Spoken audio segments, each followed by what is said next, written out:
Our short phrase and sentence for you today is lee anya, which means look at me. Lee anya, look at me.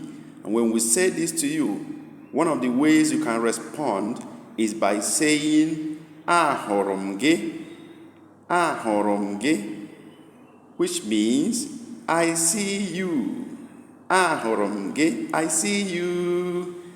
Please go out there and speak to somebody about this.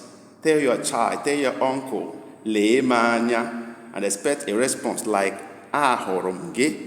As you do, take note of the color of each word that makes up the phrase or sentence, and they are meant to give you a better understanding of the structure and the individual meanings of the Igbo words.